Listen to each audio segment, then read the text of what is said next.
Hello दोस्तों, आप सभी का Radha Vallabh group of institute की ऑनलाइन क्लासेस में स्वागत है। मैं सुजीत आप सभी लोगों को फिजिक्स पढ़ा रहा हूँ। जैसा कि हम लोग फिजिक्स में मॉडर्न फिजिक्स पढ़ रहे हैं, तो इसमें हमने कई सारी चीज़ों को देख लिया है। आज हमें देखना है लेजर्स। जैसा कि मैंने पहले ही बता रखा था कि लेजर लाइट जो होती है ये ऑर्डिनरी लाइट से थोड़ा अलग होती है, भिन्न होती है, और ये किस तरीके से भिन्न होती है इसको भी हम लोगों ने देख रखा है कि ये क्या होता है। तो जैसा कि मैंने पहले भी आप लोगों को लिखवा रखा है, बता रखा है कि लेज़र लाइट की जो खोज हुई थी सन 1960 में हुई थी, और इसके जो खोजकर्ता थे वो कौन थे? टी.एच. माइमन थे। तो लेज़र क्या है? एक इंग्लिश शब्द का क्या है? संक्षिप्त रूप है। कहने का मतलब ये कि एक क्या है, जैसे लेज़र का स्पेलिंग क्या है? LASER।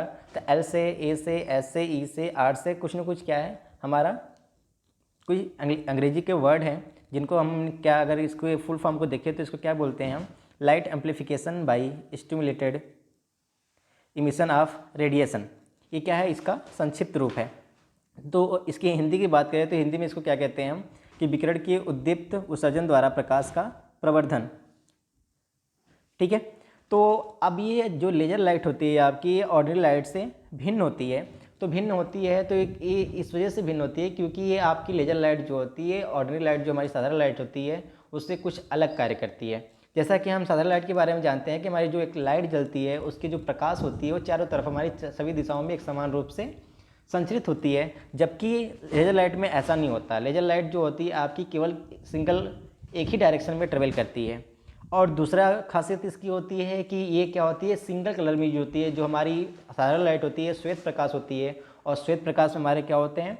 मल्टी कलर होते हैं, 7 कलर होते हैं हमारे। तो ये यहाँ पे क्या होता है? सिंगल कलर होता है।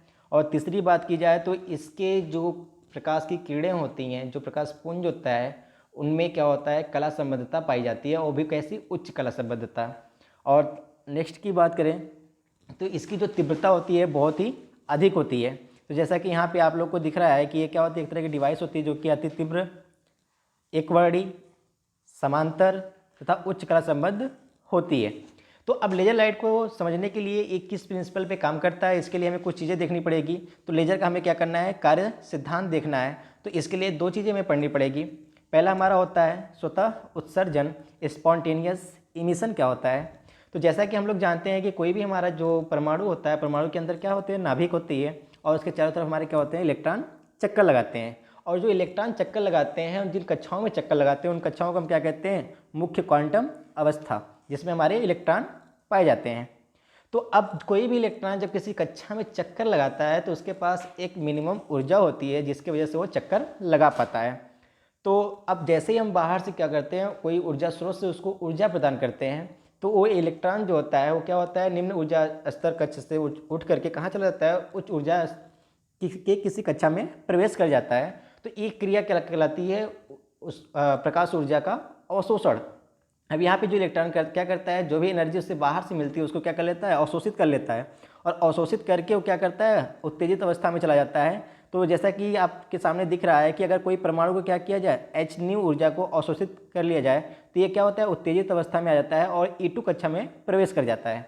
तो वहाँ पे प्रवेश करने के पश्चात तो क्या करता है? 10⁸ सेकेंड तक इसी अवस्था में बना रहता है।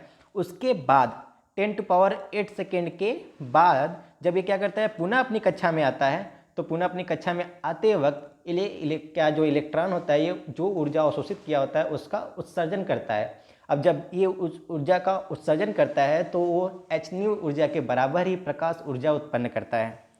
तो अब यहाँ पे आपको जैसे दिखाया गया है कि ये क्या होता है? कोई परमाणु क्या 10⁸ सेकेंड जब तक वो अपनी कक्षा में रहेगा, उत्तेजित अवस्था में रहेगा, तब तक तो कोई एनर्जी का, ऊर्जा का उत्सर्जन तो नहीं होगा। लेकिन जैसे ही वो क्या करेगा? नीची कक्षा में आएगा तो ऊर्जा का उत्सर्जन होने। तो आगे देखते हैं। जैसे हमारा क्या हुआ है, देखिए यहाँ पे क्या है हमारा कि जो इलेक्ट्रॉन है वो E1 कक्षा के स्तर में यहाँ पे स्थित है। जैसे उसको हमने क्या किया? h एनर्जी दिया तो ये इलेक्ट्रॉन तुरंत क्या करेगा? जंप करके E2 कक्षा में प्रवेश करेगा। तो अब यहाँ पे क्या है कि इसने ऊर्जा को अवशोषित कर लिया। अब अवशोषित करने के बाद जो इलेक्ट्रॉन यहाँ पे था अब वो वहाँ कहाँ चला गया? यहाँ पे चला गया। अब ये यहाँ पर है। तो इस तरीके से क्या होता है? जैसे ही h न्यू एनर्जी इसको मिली तो ऊर्जा क्या हुआ? अपने निम्न ऊर्जा स्तर से उच्च ऊर्जा स्तर में पहुँच गया। तो उसको यहाँ पे देखिए दिखाया गया है, एक अवस्था दिखाई गई है जिसमें इसको दिखाया गया है कि यहाँ पर क्या है कि आपका जो इलेक्ट्रॉन है वो क्या कर रहा है कि N1 का ऊर्जा कक्षा जो है N1 से हमारा उठ के कहाँ चला गया, N2 में चला गया है। और इसी अवस्था को हम क्या कहते हैं, उत्तेजित अवस्था कहते हैं। और जब वो नॉर्मली जिस कक्षा में वो चक्कर लगा रहा था उसको हम क्या कहते हैं, मूल अवस्था कहते हैं। तो हमने मान लिया कि कोई हमारा क्या है, कोई मैटर है, कोई पदार्थ है जिसके अंदर हमने 3 परमाणु को कंसिडर किया है। 3 हमारे परमाणु हैं, 1 2 3, तीनों को हमने कह दिया है H एनर्जी, तीनों को हम प्रोवाइड करा रहे हैं। जब हम तीनों को क्या करेंगे, H एनर्जी देंगे, तो H एनर्जी देने के पश्चात अब इनमें जो भी हमारी इलेक्ट्रॉन मूल अवस्था में होंगे अब वो क्या करेंगे, उत्तेजित होकर के अपने उत्तेजित अवस्था में चले जाएंगे। तो उत्तेजित अवस्था में जब चले जाएंगे तो अब होगा क्या, जैसे ही ये उत्तेजित अवस्था में पहुंचेंगे तो उत्तेजित अवस्था में जाने के बाद अब क्या होगा कि ये 10⁸ सेकेंड तक वहाँ पे रुकेंगे। लेकिन 10⁸ सेकेंड रुकने के पश्चात अब क्या करेंगे, ये वापस अपनी कक्षा में लौटेंगे। जब यहाँ पे क्या होता है कि जो वापस अपनी कक्षा में जब वापस लौटते हैं तो इनमें क्या होता है कि E2 माइनस E1 एनर्जी का जो ऊर्जा होती है उसको ये उत्सर्जित करते हैं। जब ये उत्सर्जित करते हैं तो ये जो उत्सर्जन होता है वो स्वतः होता है, इसीलिए इसको हम क्या बोलते हैं, स्वतः उत्सर्जन। तो इसको अगर हम डायग्राम से देखें तो डायग्राम में अगर यहाँ दिखाया गया है, जैसा कि आप लोग देख रहे हैं कि डायग्राम में अगर हम देखें तो यहाँ पे क्या है, अभी क्या है, उत्तेजित अवस्था की बात करें तभी इलेक्ट्रॉन आपका कहाँ पर है, यहाँ पर है। लेकिन जैसे ही इसका क्या होगा, उत्सर्जन होगा, तो अब इलेक्ट्रॉन क्या करेगा, यहाँ से यहाँ वापस आएगा, उच्च ऊर्जा से निम्न ऊर्जा स्तर में आएगा और क्या करेगा, H ऊर्जा का प्रकाश उत्सर्जित करता है। तो अब स्वतः उत्सर्जन में होता क्या है कि ऐसे अगर मैंने जो मटेरियल माना था उसके अंदर मैंने 3 कंसीडर किए थे, ए 3 चीज़ों को हमने क्या किया था, कंसीडर किया था। तो अब तीनों में जो ऊर्जा उत्सर्जित होगी उनकी दिशाएं क्या होती है, अनियमित होती है। जैसे कि ये इस डायरेक्शन में जा रहा है, ये इस डायरेक्शन में जा रहा है, ये इस डायरेक्शन में जा रहा है, मतलब इसमें कोई गारंटी नहीं होती है कि उत्सर्जन के पश्चात जो प्रकाश आपका उत्सर्जित होगा वो किस डायरेक्शन में जाएगा।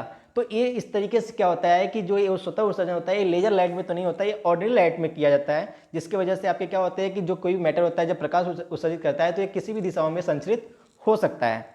लेकिन आपका जो लेजर लाइट होता है इस प्रिंसिपल पे वर्क नहीं करता है और यहाँ से जो आपकी लाइट उत्पन्न होती है उसकी वो आपस में कभी भी कला संबद्ध नहीं होती है। तो अब नेक्स्ट हम देखते हैं क्या है, उद्दीप्त उत्सर्जन, जिसको हम इंग्लिश में बोलते हैं स्टिमुलेटेड इमिशन या इंड्यूस इमिशन। तो अब ये क्या है, स्वतः उत्सर्जन से थोड़ा सा भिन्न है। अब किस तरीके से भिन्न है इसको हम देखते हैं। अब इसमें क्या होता है कि जैसा कि आपकी स्क्रीन पे दिख रहा है, आप इस स्क्रीन जो मैटर लिखा है इसको आप ध्यान से पढ़िए कि यदि किसी परमाणु से जब उत्तेजित अवस्था E2 में हो उसी आवृत्ति का प्रकाश फोटॉन टकराए जो कि उस परमाणु द्वारा उत्सर्जित होने वाला है। कहने का मतलब ये है कि अब क्या है, कोई इलेक्ट्रॉन जो है क्या है आपका E2 अवस्था में है, कहने मतलब उत्तेजित अवस्था में है। मान लो कि उसको एनर्जी कहीं से मिली है, अब वो क्या हुआ, मूल अवस्था से पहुंच करके उत्तेजित अवस्था में पहुंच चुका है। तो अब क्या करना है कि हमको उसी टाइम फिर क्या करना है कि H एनर्जी प्रोवाइड करनी है, वही एनर्जी देनी है जो कि इलेक्ट्रॉन पुनः अपनी कक्षा में जब वापस आएगा तो जो ऊर्जा को उत्सर्जित करेगा। तो सेम ऊर्जा, अगर मतलब है कि अगर हमारा क्या इलेक्ट्रॉन जो है जब वापस आएगा तो H अगर वो उत्सर्जित होने वाला है तो हम बाहर से भी क्या करेंगे, इसको H एनर्जी ही प्रोवाइड कराएंगे, इसको देंगे। तो जैसे ही हम क्या करते हैं, इसको H एनर्जी हम प्रोवाइड कराते हैं तो अब क्या करता है कि इलेक्ट्रॉन जो होता है आपका क्या होता है, इस एनर्जी से ये तुरंत ही क्या करता है, जो 10⁸ सेकेंड रुक करके आने वाला था, 10⁻⁸ सेकेंड तक रुक के आने वाला था, अब वो एनर्जी जैसे ही पाता है तो तुरंत क्या होता है, अपने कक्षा में वापस चला आता है।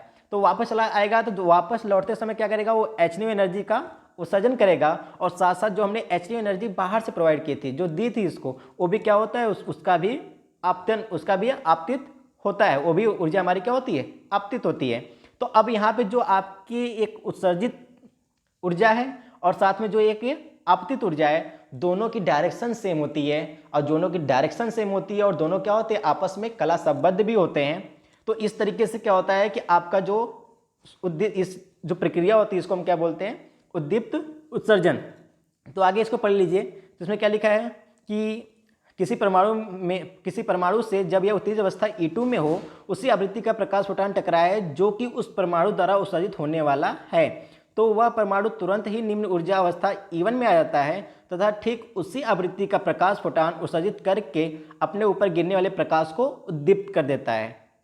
ठीक है, और इसी प्रकार उत्सर्जन को उद्दीप्त उत्सर्जन कहते हैं। यह स्वतः उत्सर्जन से पहले होता है, क्योंकि स्वतः उत्सर्जन में क्या हो रहा था कि 10⁻⁸ सेकेंड तक तो रुकेगा वो, उसके बाद वापस आएगा। लेकिन यहाँ पे क्या होता है कि हम जैसे ही यहाँ से h एनर्जी इसको देते हैं तो ये इलेक्ट्रॉन क्या करता है, तुरंत ही अपने वापस कक्षा में लाने के लिए मजबूर कर देता है, और ये जो प्रक्रिया होती है 10⁻⁸ सेकेंड से पहले हो जाती है। तो अब यहाँ पे जैसे h एनर्जी मिली इसको E2 में, यहाँ पे क्या होता, E2 में यहाँ पर आपका इलेक्ट्रॉन था, तो अब एनर्जी जैसे मिली क्या हुआ, आपका E2 से E1 में आ गया। तो ये h यहाँ से प्रोवाइड किया, h आपको ऊर्जा यहाँ से मिली, और यहाँ से जो आपतित ऊर्जा थी वो दोनों आप क्या होंगी, आप एक स्ट्रेट लाइन में, एक डायरेक्शन में और सेम आवृत्ति के प्रकार से उत्पन्न होती हैं। तो अगर हम मान लेते हैं कि हमारा कोई परमाणु मैटर है, पदार्थ है, जिसमें हमने 3 कंसिडर किए थे कि 3 मैटर हमारे परमाणु हैं, ए और ए, तीनों को हमने क्या कर दिया कि तीनों में हमने पहले एनर्जी दे करके इनको क्या किया, उत्तेजित अवस्था में ले गए। अब उसके बाद हम क्या कर रहे हैं, फिर से तीनों को एच न्यू यहाँ पे हम क्या कर रहे हैं, एनर्जी दे रहे हैं। तो अब जैसे यहाँ पे हमने पूरा प्रोसेस को दिखाया है कि एच एनर्जी से हमारा क्या हो रहा है कि एच एनर्जी जब हम दे रहे हैं तो इलेक्ट्रॉन हमारा नीचे आ रहा है, और नीचे आने के बाद क्या हो रहा है, प्रकाश उत्सर्जित हो रहा है, और साथ साथ क्या हो रही है, जो हमने ऊर्जा प्रोवाइड की थी, जो प्रदान की थी, वो भी क्या हो रहा है, आपतित हो रहा है। तो सेम कंडीशन यहाँ पे तीनों के साथ होगा। तो इसमें भी हमने एच दिया है तो वो भी आपतित होगा, और जो प्रकाश उत्सर्जित होगा, जो इलेक्ट्रॉन के मूल अवस्था में आने पर जो प्रकाश उत्सर्जित होगा वो भी हमारा क्या होगा, निकलेगा। तो यहाँ से हमारे क्या होंगे, 3 हमारे यहाँ पे अगर परमाणु शो किए गए हैं तो कितने हमारे यहाँ पे प्रकाश किरणें निकलेंगी, 6। ठीक है। तो इसी तरीके से क्या होता है कि आपके जो किसी भी हम पदार्थ की अगर बात करते हैं, तो किसी भी मैटर की बात करते हैं, तो उसमें हमारे क्या होते हैं, असंख्य परमाणु होते हैं, बहुत सारे परमाणु होते हैं। अब उसमें से क्या होता है, किसी भी परमाणु में हम क्या करें, एनर्जी दे करके हम क्या करें, उसको उत्तेजित अवस्था में कर लें, तो उसके बाद जैसे ही हम क्या करते हैं, एच एनर्जी देते हैं, तो वहाँ से हमारा क्या होते हैं, 2 हमारे प्रकाश निकलते हैं, एक आपतित प्रकाश और दूसरा उत्सर्जित प्रकाश।